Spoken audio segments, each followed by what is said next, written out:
देखिए पिछले वीडियो में जो हम आपको गोलीय दर्पण का वक्रता त्रिज्या और उसके विभिन्न तथ्यों के बारे में हम आपको बता दिए थे कि गोलीय दर्पण में क्या क्या होता है। आज जो हम लोग जानेंगे वो है गोलीय दर्पण में फोकस और फोकस दूरी, यानी गोलीय दर्पण का फोकस क्या होता है और फोकस दूरी क्या होता है। आपको पता है कि गोलीय दर्पण जो होता है ये कितना प्रकार का होता है? दो प्रकार का होता है। कितना प्रकार का होता है? दो प्रकार का। एक होता है अवतल या फिर उत्तल, इधर अवतल लिख रहे हैं, अवतल दर्पण, और एक होता है उत्तल, उत्तल दर्पण। दोनों का हमको फोकस और फोकस दूरी को समझना है। देखिए अब यहां से थोड़ा सा विशेष रूप से ध्यान दीजिएगा। देखिए सबसे पहले अवतल दर्पण हम बताएं कि अवतल दर्पण जो होता है जिसका कि परावर्तक सतह कैसा होता है? तो ढसा हुआ होता है। कैसा होता है? ढसा हुआ होता है। और उत्तल दर्पण जो होता है इसका परावर्तक सतह कैसा होता है?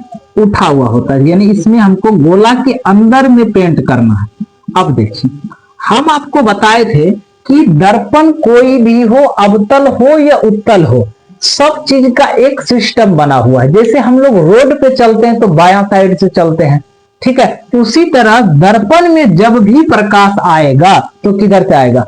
बायां साइड से आएगा। अब ध्यान दीजिए, ये आपको हम बता दिए ये दर्पण का पोल है यानी ध्रुव है, और यह जो है इसका प्रिंसिपल एक्सिस है, और इसी पे यहां पे क्या है? सी है। ये सब हम आपको पहले बता दिए हैं। इसमें भी यहाँ पे पोल है और यहाँ पे ही जो है इसका कर्वेचर ऑफ पॉइंट है, यानी वक्रता केंद्र है, सी है। इतना को पता है। और वक्रता केंद्र के बाद वाला हिस्सा क्या कहलाता है? अनंत कहलाता है, यानी इन्फिनिटिव कहलाता है। इसमें भी देख लीजिए हिस्सा इन्फिनिटिव हो गया।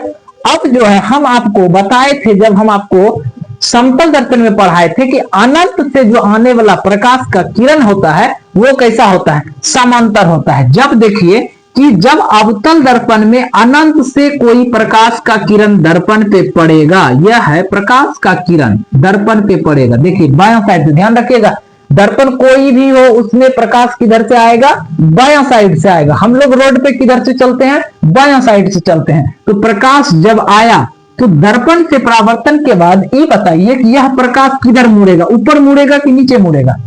ऊपर तो नहीं मुड़ सकता है, तो बेशक है ऑफकोर्स कि यह नीचे ही मुड़ेगा। तो यह नीचे ऐसे करके यहां से ऐसे चला आया। अब सोचिए कि एक प्रकाश और हम प्रकाश का किरण को अवतल दर्पण पर लेके आते हैं। अब बताइए ये किधर मुड़ेगा? क्या यह नीचे मुड़ेगा? ये तो दर्पण नीचे मुड़ा हुआ है, तो इसको किधर मुड़ेगा? ऊपर के दिशा में मोड़ देगा। तो जब प्रकाश की किरण अवतल दर्पण पर प्रधान अक्ष के समांतर, यह है प्रिंसिपल एक्सिस यानी प्रधान अक्ष है, प्रधान अक्ष है, इस पर पड़ेगा तो यह आपतित किरण है, आपतित किरण इंसिडेंस रे है।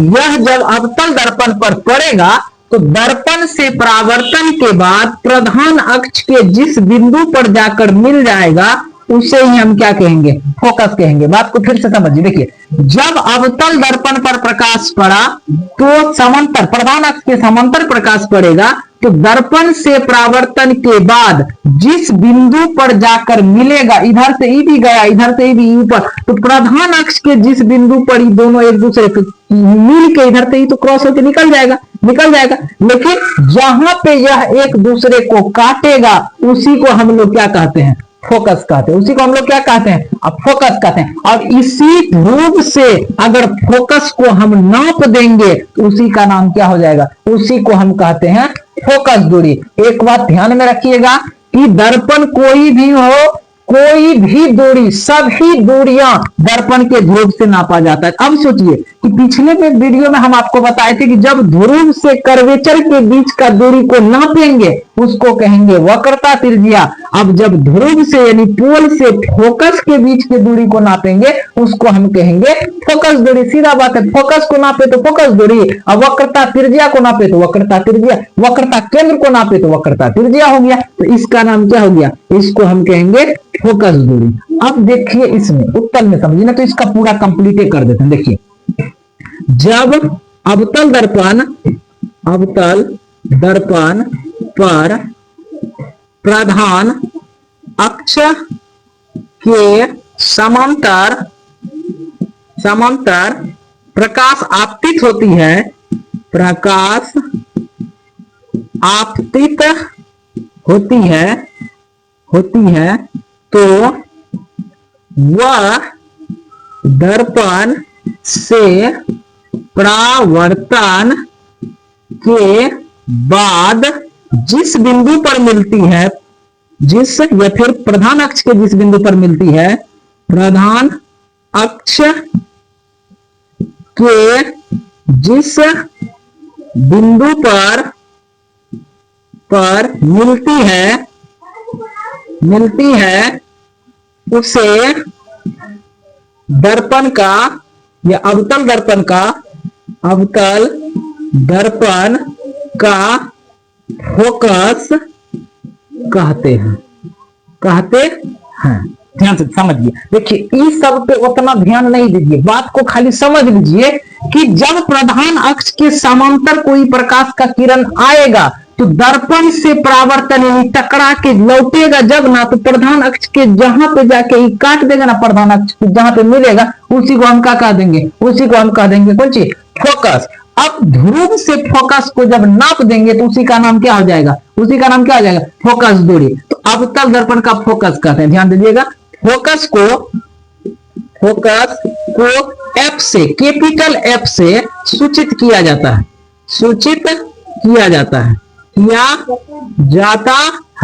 किससे किया जाता है, एफ से सूचित किया जाता है। और इसी में हम एक पॉइंट लिख देते हैं कि ध्रुव से फोकस को जब हम नाप लेंगे तो उसी को क्या कहेंगे, फोकस दूरी कहेंगे। ध्रुव यानी P से F के बीच की दूरी को फोकस दूरी कहते हैं, फोकस दूरी कहते हैं। हो गया। अब देखिए उत्तल में समझिए, इसमें भी जब हम प्रकाश को अब सोचिए, इसमें जब हम प्रकाश को हम क्या बताएं, प्रकाश जब भी आता है तो किधर से आता है, बायां तरफ से आता है। तो इधर भी अगर हम चाहे तो इसको बढ़ा सकते हैं, प्रधान अक्ष तो इधर भी हम इसको ले सकते हैं, काहे कि कर्वेचर इधर नहीं हो सकता है, कर्वेचर और पॉइंट इधर नहीं हो सकता है, लेकिन कर्वेचर और पॉइंट इधर नहीं होगा, लेकिन अनंत तो इसका इधरे गिनाएगा, काहे कि प्रकाश तो इधरे से आएगा तो अनंत तो इधरे होगा।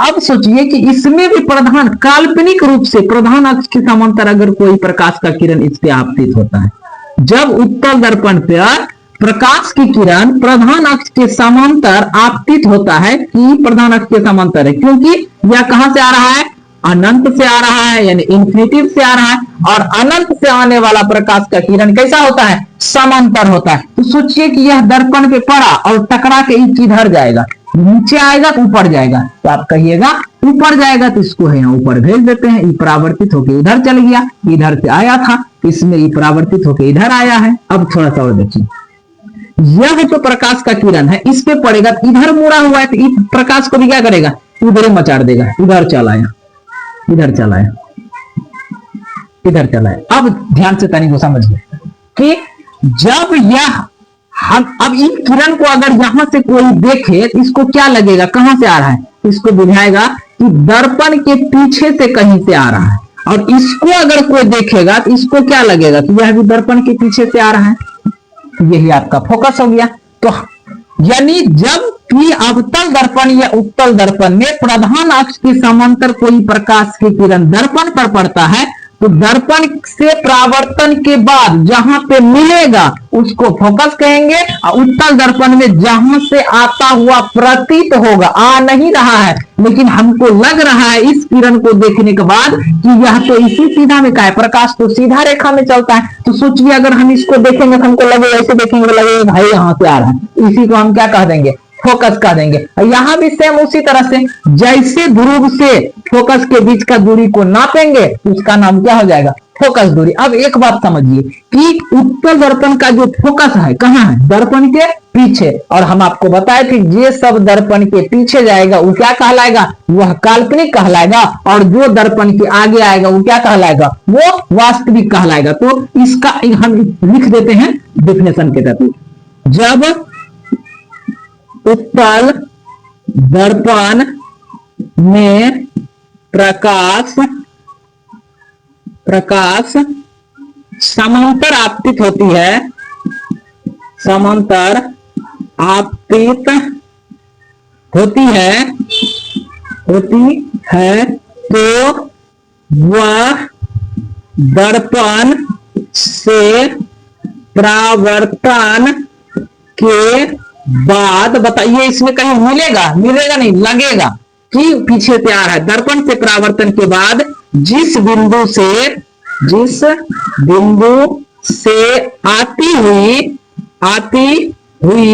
प्रतीत होती है, आ नहीं रहा है, हमको लग रहा है कि उधर से आ रहा है, आती हुई प्रतीत होती है,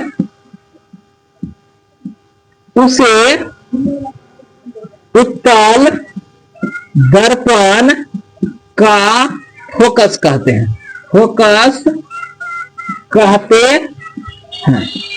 हो गया। अब देखिए इसका भी फोकस वही है, फोकस को एफ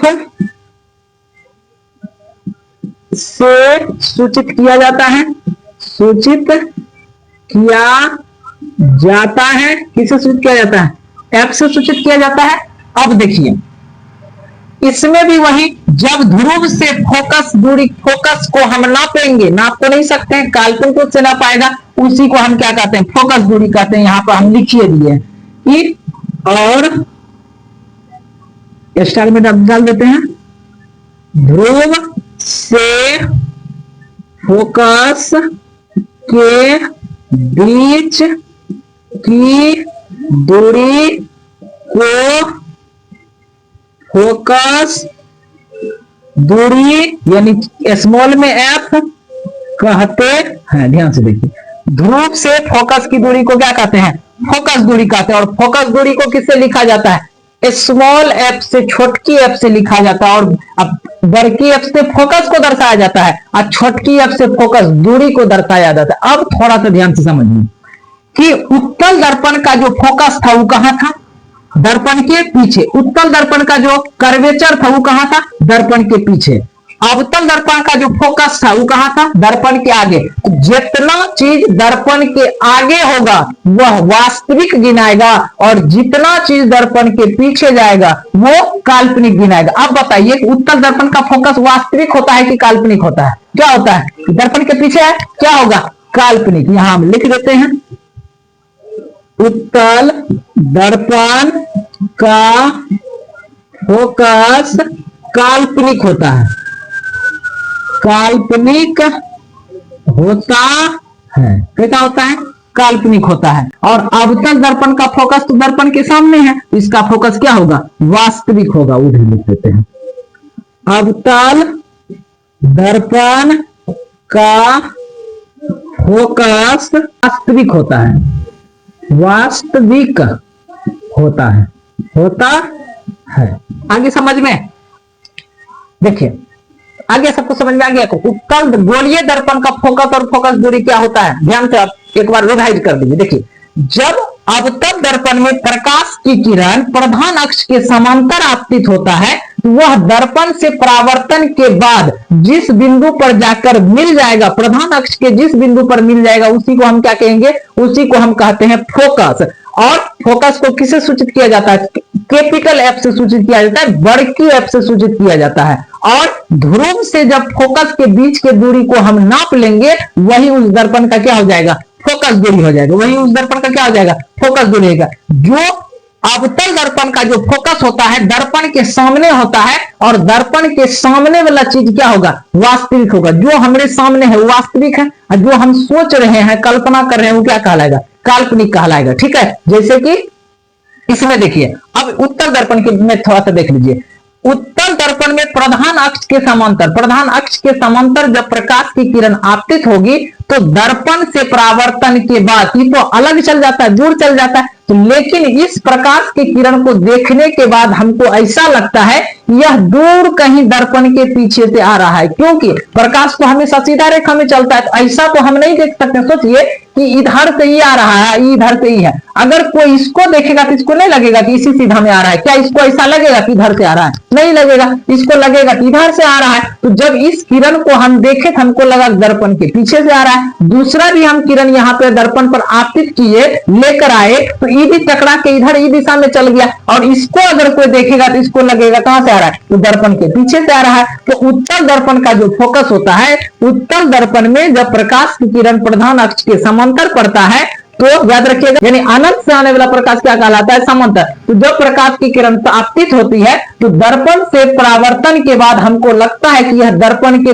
पीछे से आ रहा है, तो उसी बिंदु को हम क्या कहते हैं? उत्तल दर्पण का फोकस कहते हैं। और इसी को अगर हम नाप लेंगे तो क्या कहलाएगा? वो फोकस दूरी कहलाएगा। अब देखिए, उत्तल दर्पण का फोकस दर्पण के सामने है कि पीछे है? तो दर्पण के पीछे है। तो जितना चीज दर्पण के पीछे जाएगा उसको हम क्या कहेंगे?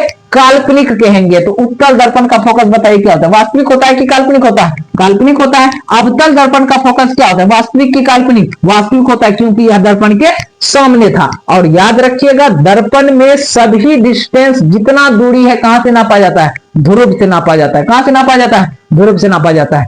आगे समझ में?